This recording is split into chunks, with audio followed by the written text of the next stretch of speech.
Hello friends and welcome to movie tales channel.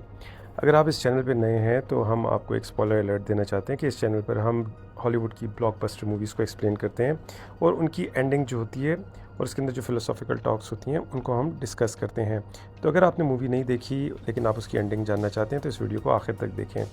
तो आज की जो मूवी है वो हॉलीवुड की ब्लॉकबस्टर कोलैटरल मूवी है जो कि 2004 में रिलीज़ हुई थी। ये एक ज़बरदस्त साइकोलॉजिकल थ्रिलर है जो सिर्फ एक ही रात के अंदर लॉस एंजलिस यानी कि एलए शहर के बैकग्राउंड के बारे में हमें बहुत सी इन्फॉर्मेशन देती है, जिसमें मैक्स नाम का एक मेहनती और सीधा साधा टैक्सी ड्राइवर जो पिछले 12 साल से रात की शिफ्ट में टैक्सी चला रहा होता है और उसका वाहिद ख्वाब ये होता है कि वो अपनी लग्जरी लिमोजीन गाड़ी स्टार्ट करे। उसकी ये बोरिंग रात जो है उस वक्त दिलचस्प और इंटरेस्टिंग हो जाती है जब उसकी गाड़ी में जो डिस्ट्रिक्ट अटर्नी यानी कि एक सरकारी वकील जो है वो आकर बैठती है जिसका नाम एनी होता है। दोनों के दरमियान एक इनफॉर्मल टॉक्स होती हैं और फिर आहिस्ता आहिस्ता जो है दोनों आपस में काफ़ी हद तक जो है उनकी केमिस्ट्री डेवलप होना शुरू हो जाती है और ये जाते वक्त मैक्स को अपना बिजनेस कार्ड भी देकर चली जाती है। यहाँ पर मैक्स की जो रात होती है बड़ी पुरसुकून गुजर रही होती है, लेकिन अचानक एक भयानक ख्वाब में ये कन्वर्ट होती है और एक नाइटमेयर स्टार्ट हो जाता है क्योंकि अगला मुसाफिर विंसेंट यानी कि टॉम क्रूज़ ये एक बहुत ही क्लासी ड्रेसिंग के अंदर आकर बहुत ही पुरस्कार तरीके से मिस्टीरियस तरीके से आकर उसकी टैक्सी में बैठता है। असल में विंसेंट का जो कैरेक्टर है ये एक कोल्ड ब्लडेड हिटमैन है जिसे जो है ड्रग लॉर्ड्स ने हायर किया होता है, माफिया ने, और इसको मेन कॉन्ट्रैक्ट दिया जाता है कि अपने ख़िलाफ़ जो 5 इंपॉर्टेंट विटनेस हैं जो ड्रग माफिया के ख़िलाफ़ जो है गवर्नमेंट को विटनेस प्रोटेक्शन प्रोग्राम के अंदर हैं और विटनेस बनने जा रहे होते हैं, उनको एसेसिनेट करना होता है। यहाँ पे मैक्स को जो है विंसेंट यानी कि टॉम क्रूज़ जो है वो विंसेंट को काफ़ी हैवी जो है एक अमाउंट ऑफ़र करता है और उसको लालच करके पूरी रात के लिए हायर कर लेता है। अब इनका सफ़र जब आगाज़ होता है तो मैक्स को पहला ज़ोरदार झटका तब लगता है जब पहली लोकेशन पर रेमोन नाम के एक गवाह को विंसेंट कत्ल कर देता है और उसकी डेड बॉडी जो है चौथी मंजिल की खिड़की से सीधी मैक्स की टैक्सी की छत पर आकर गिरती है। सदमे से निडाल होकर विंसेंट जो है वो बेसिकली मैक्स को, जो कि सदमे से निडाल हो चुका होता है, उसको मजबूर करता है गन पॉइंट पर कि वो लाश को गाड़ी की ट्रंक में डाल दे। अब वो आगे बढ़ते हैं अपने सेकंड असैसिनेशन की तरफ। तो यहाँ पर जो है सेकंड असैसिनेशन से पहले जो है विंसेंट जो है वो मैक्स के हाथ जो है स्टीयरिंग पर बांध देता है और अपना इंपॉर्टेंट एक बैग जो होता है वो गाड़ी के अंदर ही छोड़ के चला जाता है सेकंड असैसिनेशन की तरफ, जो कि एक सिल्वेस्टर क्लार्क की होती है।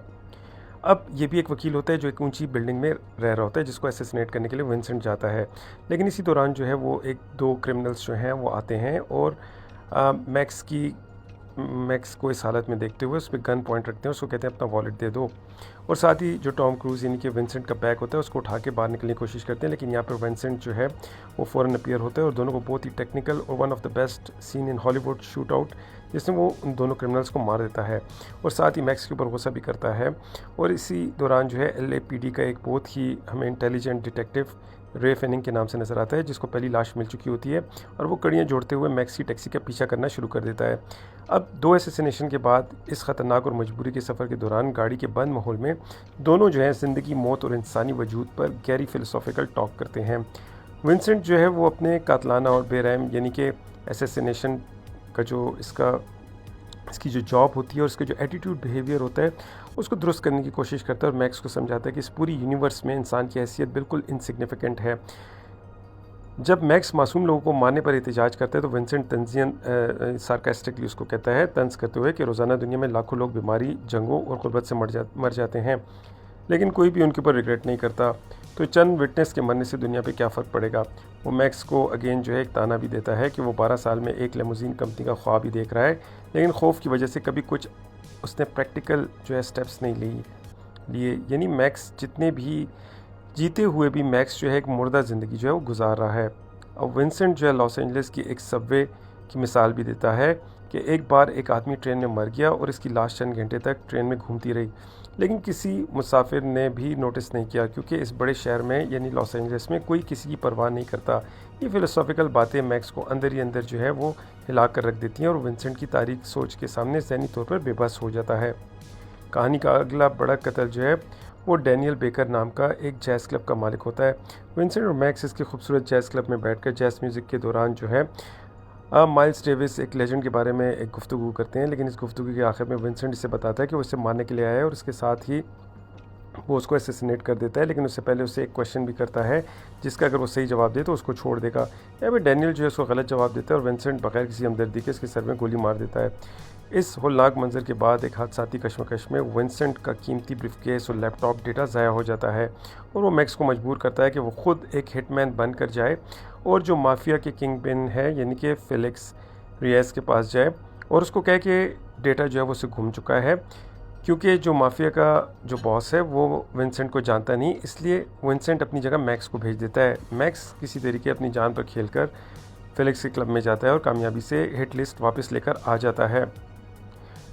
अब जब ये यहाँ से निकलते हैं तो फिर ये जाते हैं कोरियन नाइट क्लब, जहाँ पर जो है विंसेंट जो है वहाँ पे एक और असैसिनेशन करता है, यानी कि 4th असैसिनेशन। लेकिन वहाँ पे FBI और डिटेक्टिव फिनिंग जो है पहले से पहुँच चुके होते हैं और वो अंदर इसको रोकने की कोशिश करते हैं, लेकिन यहाँ पे शूट आउट होता है जहाँ पे विंसेंट जो है इस 4th असैसिनेशन जो है उसको कामयाबी से कर लेता है और निकलते वक्त डिटेक्टिव को भी शूट कर देता है। यहाँ पर आकर जो है फिल्म का सबसे आखिरी और टर्निंग पॉइंट आता है जहाँ पे क्लाइमैक्स शुरू हो जाता है। यहाँ पे विंसेंट जो है अगेन अपने फ़िलोसॉफिकल और सार्कास्टिकली जो कमेंट्स होते हैं उससे मैक्स को बगावत करने पर मजबूर कर देता है और मैक्स जो है ये सोचते हुए कि उसकी ज़िंदगी का अब कोई मकसद नहीं रहा, गाड़ी को स्पीड उसकी काफ़ी हद तक बढ़ा देता है और एक बहुत ही जो है डिस्ट्रक्टिव एक्सीडेंट करवा देता है जिसमें गाड़ी मुकम्मल तौर पे तबाह हो जाती है। यहाँ पे विंसेंट जो है किसी तरीके जो है गाड़ी से निकल के भाग जाता है और मैक्स जब गाड़ी से निकल रहा होता है तो उसको नज़र आता है, एक प्रोफाइल नज़र आती है लैपटॉप के ऊपर जिसमें उसको नज़र आता है कि विंसेंट जो है वो अटॉर्नी को कत्ल करने जा रहा है, उसी अटॉर्नी को जो कि हमें मूवी के स्टार्ट में नज़र आई थी, एनी। अब यहाँ पर जो है विंसेंट जो है किसी तरीके बिल्डिंग में पहुंच जाता है और मैक्स उसके पीछे भागता है। मैक्स किसी तरीके फ़ोन हासिल करता है और अटॉर्नी को इन्फॉर्म करता है कि विंसेंट तुम्हें असैसिनेट करने आ रहा है। यहाँ पर जो है किसी तरीके हम देखते हैं कि विंसेंट जो है वो असैसिनेट नहीं कर पाता बिल्डिंग के अंदर और एनी और मैक्स जो होते हैं वो किसी तरीके से वहाँ से भाग जाते हैं, नीचे सबवे में आ जाते हैं। सबवे में बहुत ही इंटरेस्टिंगली जो है यहाँ पर हमें कुछ सीन नज़र आते हैं जहाँ पे विंसेंट जो इनको चेस करता है वो इनको कत्ल करने की कोशिश करता है, लेकिन टैक्सी के एक्सीडेंट के दौरान मैक्स जो है पुलिस रिवॉल्वर जो है किस तरीके हासिल कर लेता है और यहाँ पर आकर जो है हमें नज़र आता है कि एक शूट आउट होता है सबवे के अंदर, ट्रेन के अंदर बेसिकली यहाँ पर, जिसमें मैक्स किसी तरीके जो है विंसेंट को मार देता है। एनीवेज विंसेंट जो है मरने से पहले अगेन एक फ़िलोसॉफिकल डिस्कशन करता है, क्योंकि हमें अंधेरे में गोलियां लगने के बाद विंसेंट जो है ज़ख्मी हालत में ट्रेन की सीट पर बैठा होता है और यहाँ पर आकर जो है अगेन वो यही बात करता है कि ये चीज़ें मैटर नहीं करती लाइफ के अंदर, और साथ ही उसका ये भी कहना होता है कि किसी को क्या फ़र्क पड़ेगा, और इसके साथ ही वो सीट पर दम तोड़ देता है। और इसके साथ ही एनी और मैक्स जो होते हैं वो सबवे से निकल के रोड के ऊपर जाते हैं जहाँ पे हमें सूरज निकलता हुआ नज़र आता है और विंसेंट की लाश जो है वो ट्रेन में तन्हा रह जाती है। तो फ्रेंड्स ये थी आज की पॉडकास्ट। आई होप आज का एक्सप्लेनर आपको पसंद आया होगा। लाइक सब्सक्राइब ज़रूर कीजिए और हमारे चैनल को लाइक सब्सक्राइब करने के बाद बेल आइकन भी ज़रूर क्लिक कीजिए। Thank you for listening.